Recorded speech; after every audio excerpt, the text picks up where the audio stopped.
शिया और सुन्नी इस्लाम के दो सबसे बड़े फिरके। There's no Shia Sunni in Islam. जो एक ही मजहब के होने के बावजूद आज एक दूसरे के दुश्मन बने हुए हैं। इसकी सबसे बड़ी मिसाल आज ईरान और सऊदी अरब है। You've been rivals for centuries. If they get one, we have to get one. While Iran's Ayatollah Khomeini has issued a warning to Saudi Arabia, Both Tehran and Riyadh are formidable rivals. They have fought most wars in the region. ये दोनों countries मुसलमान होने के बावजूद एक दूसरे के जानी दुश्मन हैं। लेकिन आखिर किस तरह मुसलमान इन फिरकों में बटे, ये जानने के लिए हमें आज से 1400 साल पहले जाना होगा। नबी सल्लल्लाहु अलैहि वसल्लम की वफात से तकरीबन 3 महीने पहले अल्लाह ने नबी सल्लल्लाहु अलैहि वसल्लम को इनकी जिंदगी का आखिरी हज करने का हुक्म दिया, जिसके बाद नबी सल्लल्लाहु अलैहि वसल्लम ये हज करने के लिए मक्का की तरफ रवाना हुए और फिर नबी सल्लल्लाहु अलैहि वसल्लम ने हज अदा किया। हज से वापसी के सफर के दौरान नबी सल्लल्लाहु अलैहि वसल्लम एक जगह पर रुके जिसका नाम गदीर खुम था। ये एक ऐसी जगह थी जहां से डिफरेंट रास्ते निकलते थे, यानी कि अब मुसाफिर एक ऐसी जगह पर पहुंच चुके थे जहां से इनके रास्ते अलग होने वाले थे। तो नबी सल्लल्लाहु अलैहि वसल्लम ने अपने सहाबा को हुक्म दिया कि मेरे लिए एक मिंबर तैयार करो, जिसके बाद नबी सल्लल्लाहु अलैहि वसल्लम के सहाबा ने उनके लिए एक मिंबर तैयार किया।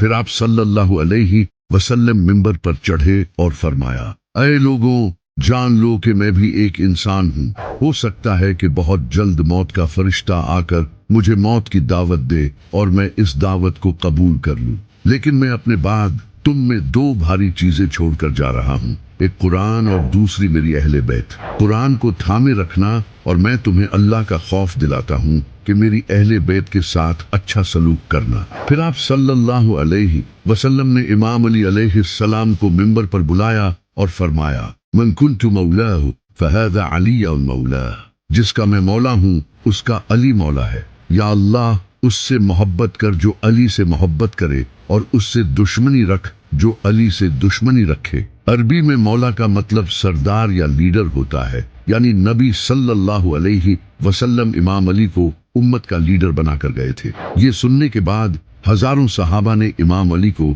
इसकी मुबारकबाद दी। जैसे कि हजरत उमर ने कहा, मुबारक हो अली, आप हर मर्द और औरत के मौला बन चुके हो। इस खुतबे के 3 महीने बाद नबी सल्लल्लाहु अलैहि वसल्लम की तबीयत बहुत खराब हो गई। आप सल्लल्लाहु अलैहि वसल्लम जान गए थे कि अब आपकी वफात का वक्त करीब है।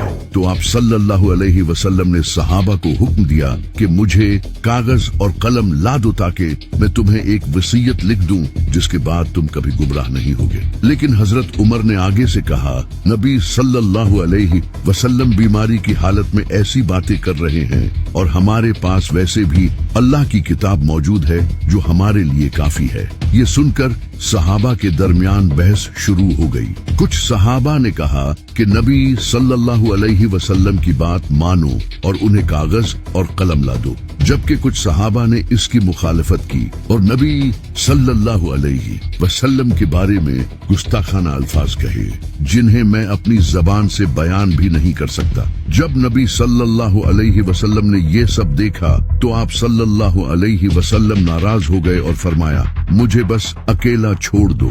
जिसके बाद सारे सहाबा ने नबी सल्लल्लाहु अलैहि वसल्लम को अकेला छोड़ दिया। नबी सल्लल्लाहु अलैहि वसल्लम कागज और कलम इसलिए मांग रहे थे क्योंकि आप सल्लल्लाहु अलैहि वसल्लम अपने बाद किसी को खलीफा बनाकर जाना चाहते थे और वो इमाम अली हो सकते थे। इसी वजह से शिया हजरत उमर पर इल्जाम लगाते हैं कि उन्होंने जानबूझकर नबी सल्लल्लाहु अलैहि वसल्लम को खलीफा अनाउंस करने नहीं दिया। अगर देखा जाए तो इस हदीस में अल्फाज हैं कि नबी सल्लल्लाहु अलैहि वसल्लम ने फरमाया, लाओ कलम और कागज ताकि मैं तुम्हें वसीयत लिख दूं, जिसके बाद तुम कभी गुमराह नहीं होगे। और ये तो हर कोई जानता है कि उम्मत में सबसे ज्यादा गुमराही खिलाफत के मामले में आई है। और जब नबी सल्लल्लाहु अलैहि वसल्लम फरमा रहे हैं कि मैं तुम्हें कुछ ऐसा लिख दूंगा जिसके बाद तुम कभी गुमराह नहीं होगे, तो अगर उस वक्त आप सल्लल्लाहु अलैहि वसल्लम को कागज और कलम दे दिया जाता تو آج امت گمراہ نہ ہوتی۔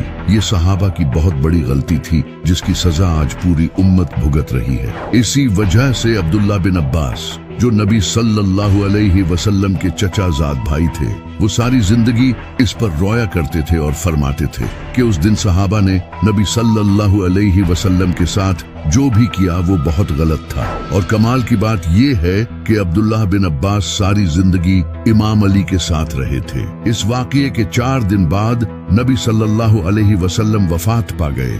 جب آپ صلی اللہ علیہ وسلم کی وفات ہوئی تو تمام صحابہ غم میں رونے لگے۔ تبھی کسی صحابی نے آ کر انہیں خبر دی کہ وہاں ثقیفہ بنی سعدہ میں انصار اپنا خلیفہ چننے والے ہیں۔ یہ سن کر حضرت ابو بکر اور حضرت عمر فوراً وہاں چلے گئے، جبکہ امام علی علیہ السلام نبی صلی اللہ علیہ وسلم کے ساتھ ہی رہے، کیونکہ وہ آپ صلی اللہ علیہ وسلم کی تدفین چھوڑ کر نہیں جانا چاہتے تھے۔ نبی صلی اللہ علیہ وسلم نے فرمایا تھا کہ مجھے علی اور میرے چچا عباس ہی دفن کرے۔ صرف امام علی ہی نہیں، حضرت زبیر، حضرت سلمان فارسی، حضرت مقداد، حضرت بلال اور حضرت سعد بن عبادہ بھی نبی صلی اللہ علیہ وسلم کو چھوڑ کر نہیں گئے۔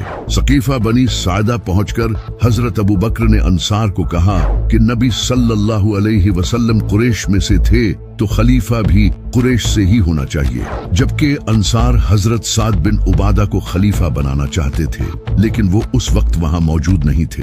اس کے بعد حضرت عمر نے حضرت ابو بکر کا ہاتھ بلند کیا اور لوگوں نے انہیں خلیفہ چن لیا۔ امام علی علیہ السلام کو اس طرح خلیفہ چننا صحیح نہیں لگا۔ یہ ویسے ہی تھا جیسے پاکستان میں بغیر الیکشنز کیے کچھ لوگ نواز شریف کو پرائم منسٹر بنا دے، ایگزیکٹلی جو کہ ابھی ہوا تھا۔ اسی وجہ سے امام علی علیہ السلام نے حضرت ابو بکر کی بیعت نہیں کی۔ صرف امام علی ہی نہیں بلکہ حضرت سعد بن عبادہ نے بھی حضرت ابو بکر کی بیعت نہیں کی۔ اس کے علاوہ اور بھی بڑے اصحاب جیسے حضرت زبیر، حضرت سلمان فارسی، حضرت مقداد اور نبی صلی اللہ علیہ وسلم کے چچا حضرت عباس، ان سب نے بھی شروع میں حضرت ابو بکر کی بیعت نہیں کی، کیونکہ وہ امام علی علیہ السلام کو خلیفہ بنانا چاہتے تھے۔ حضرت ابو بکر کے خلیفہ بنتے ہی حضرت فاطمہ علیہ السلام ایک دن حضرت ابو بکر کے پاس آئی اور ان سے نبی صلی اللہ علیہ وسلم کے فدق کے باغ مانگے، جو نبی صلی اللہ علیہ وسلم کی زندگی میں آپ کی پراپرٹی تھی، لیکن حضرت ابو بکر نے انہیں وہ باغ دینے سے انکار کر دیا اور کہا کہ نبیوں کی کوئی وراثت نہیں ہوتی۔ اس بات پر حضرت فاطمہ علیہ السلام بہت ناراض ہوئی اور وہ اپنی وفات تک حضرت ابو بکر سے ناراض رہی، یہاں تک کہ جب حضرت فاطمہ علیہ السلام کا انتقال ہوا تو امام علی علیہ السلام نے حضرت ابو بکر اور حضرت عمر کو اس بارے میں نہیں بتایا اور حضرت فاطمہ علیہ السلام کو رات کے اندھیرے میں دفن کیا۔ حضرت فاطمہ علیہ السلام کی وفات کے بعد امام علی علیہ السلام نے ریئلائز کیا کہ لوگوں کا بیہیویئر ان کے ساتھ اچھا نہیں ہے، یعنی کہ لوگ ان سے بات نہیں کرتے تھے، کیونکہ امام علی علیہ السلام نے حضرت ابو بکر کی بیعت نہیں کی تھی۔ یہ دیکھ کر امام علی علیہ السلام نے حضرت ابو بکر کو اپنے گھر بلایا اور کہا کہ حضرت عمر کو اپنے ساتھ نہ لائیں۔ اس کے بعد حضرت ابو بکر ان کے گھر آئے اور امام علی علیہ السلام نے پھر سب لوگوں کے سامنے حضرت ابو بکر کی بیعت کی۔ یہ تمام انسیڈنٹس آج بھی اسلام کے سب سے کنٹروورشل ٹاپکس ہیں جن پر مسلمان آج تک ایک دوسرے سے لڑتے ہیں۔ انہی واقعات کی وجہ سے اس وقت مسلمانوں میں اختلاف شروع ہو گئے تھے، لیکن اس کے بعد ایک اور بڑا طوفان آنے والا تھا جس نے پوری امت کو توڑ کر رکھ دیا۔ حضرت ابو بکر کی خلافت کے بعد اگلے خلیفہ حضرت عمر بنے۔ حضرت عمر کے دور میں کوئی فتنہ کھڑا نہیں ہوا۔ ان کا دور مسلمانوں کے لیے ایک گولڈن پیریڈ تھا، لیکن جب حضرت عمر کی وفات کا وقت قریب آیا تو انہوں نے 6 لوگوں کی کمیٹی بنائی اور فرمایا کہ اگلا خلیفہ ان 6 لوگوں میں سے چنا جائے، جس کے بعد حضرت عثمان کو خلیفہ چن لیا گیا۔ بس یہی مسلمانوں کی سب سے بڑی غلطی تھی۔ حضرت عثمان نے خلیفہ بنتے ہی اپنے رشتہ داروں کو گورنر بنانا شروع کر دیا۔ حضرت عثمان کے گورنرز میں ولید بن عقبہ بھی شامل تھا، جس نے شراب پی کر نماز پڑھائی تھی۔ اس کے علاوہ عبداللہ بن سبا اور مروان جیسے لوگ بھی تھے جنہیں نبی صلی اللہ علیہ وسلم نے ملک سے نکال دیا تھا۔ اس کے علاوہ سعید بن عاص اور عبداللہ بن عامر جیسے گورنرز بھی تھے جن کی حکومت سے لوگ بہت ناراض नाराज थे। ये हालात देखकर नबी सल्लल्लाहु अलैहि वसल्लम के बहुत ही अजीज सहाबी और मेरे इमाम अली के करीबी दोस्त हजरत अबू जर गफारी रजी अल्लाह तआला अन्हा हजरत उस्मान के खिलाफ हो गए और हजरत उस्मान के फैसलों को क्रिटिसाइज करने लगे। हजरत अबू जर गफारी रजी अल्लाह तआला अन्हा दमेस्कस जाकर मुआविया के घटिया कामों को खुलेआम क्रिटिसाइज करने लगे। जब मुआविया ने ये देखा तो उन्होंने हजरत उस्मान को खत लिखा, जिसके बाद उस्मान ने इन्हें वापस मदीना बुलवाया। लेकिन मदीना आकर भी हजरत अबू जर गफारी रजी अल्लाह तआला अन्हा हजरत उस्मान के फैसलों को क्रिटिसाइज करते रहे, जिसके बाद हजरत उस्मान ने इन्हें मदीना से निकाल दिया।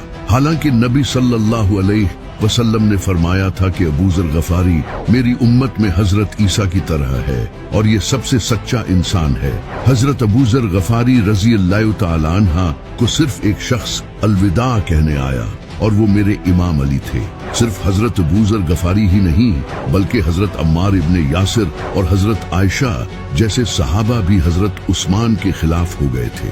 इसके बाद हजरत उस्मान के घर को सहाबा ने सीज कर लिया और इनसे खिलाफत छोड़ने की डिमांड की। इमाम अली ने अपने बेटे हजरत हसन और हजरत हुसैन को हजरत उस्मान की हिफाजत के लिए खड़ा कर दिया और खुद इस मसले को हल करने की कोशिश करते रहे। लेकिन कुछ लोगों ने छुपके से जाकर हजरत उस्मान को कत्ल कर दिया। ये लोग कौन थे ये आज तक कोई नहीं जानता।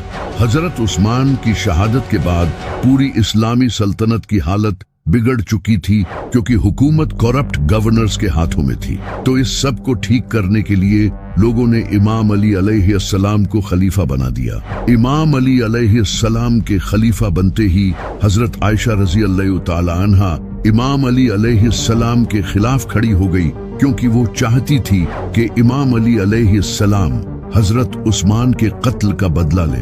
लेकिन इमाम अली जानते थे कि इससे और ज्यादा फितने उठेंगे और ये सही वक्त नहीं है। लेकिन हजरत आयशा ने इमाम अली अलैहिस्सलाम की बात नहीं मानी, जिस वजह से इमाम अली और हजरत आयशा के दरमियान जंगे जमल हुई।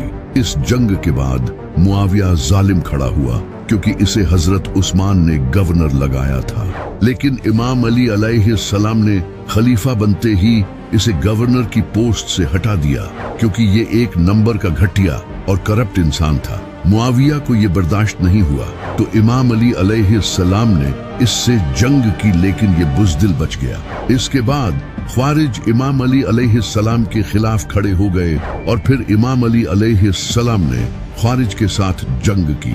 इसके बाद इन्हीं ख्वारिज ने इमाम अली अलैहिस्सलाम को शहीद कर दिया। इमाम अली अलैहिस्सलाम के बाद इमाम हसन अलैहिस्सलाम खलीफा बने और मुआविया ने इन्हें भी जहर देकर शहीद कर दिया। इमाम हसन अलैहिस्सलाम की शहादत के बाद एक ऐसा वाक़या पेश आया जिसने पूरे दीन को बदल कर रख दिया। इसका नाम है करबला। करबला के बाद पूरी मुसलमान उम्मत बदल गई। अब मुसलमान उम्मत दो ग्रुप्स में बट गई। एक वो जो मानते थे कि पहला खलीफा इमाम अली अलैहिस्सलाम को होना चाहिए था, और इमाम हसन हुसैन और अली पर होने वाले जुल्म को देखकर वो इनका मातम करने लगे, जिन्हें आज हम शिया कहते हैं। और दूसरे वो जो हजरत अबू बकर, उमर और उस्मान को राइटफुल खलीफा मानते थे, जिन्हें हम सुन्नी कहते हैं। इसी वजह से दोनों फिरकों में इख्तिलाफ होने लगे। शिया इमाम अली अलैहिस्सलाम को पहला खलीफा मानते थे, क्योंकि नबी सल्लल्लाहु अलैहि वसल्लम ने गदीर खुम पर इनका हाथ बुलंद किया था, जबकि सुन्नी हजरत अबू बकर को पहला खलीफा मानते थे। इसके अलावा भी दोनों फिरकों में और इख्तिलाफ बढ़ने लगे, जैसा कि शिया 12 इमामों को मानते हैं जो नबी सल्लल्लाहु अलैहि वसल्लम के बाद उम्मत के इमाम थे, और वो मातम को भी जायज समझते हैं, जबकि सुन्नी इनको सही नहीं समझते। इसके अलावा हजरत अबू बकर का हजरत फातिमा को उनका हक न देना, हजरत उमर का नबी को कलम न देना और हजरत आयशा का इमाम अली के खिलाफ खड़े होना, ये सारे इंसिडेंट्स इनके दरमियान दीवार बन गए। इस तरह उम्मत दो फिरकों में बट गई। फिर उमैया खिलाफत के बाद जब अब्बासी खिलाफत आई तो सुन्नी फिरका 4 हिस्सों में बट गया, हनफी, मालकी, शाफी और हम्बली। और इसी तरह इन 2 फिरकों से आगे और बहुत से फिरके निकले, जो कि आज आप देख सकते हैं। जैसा कि नबी सल्लल्लाहु अलैहि वसल्लम ने फरमाया था कि मेरी उम्मत 73 फिरकों में बट जाएगी।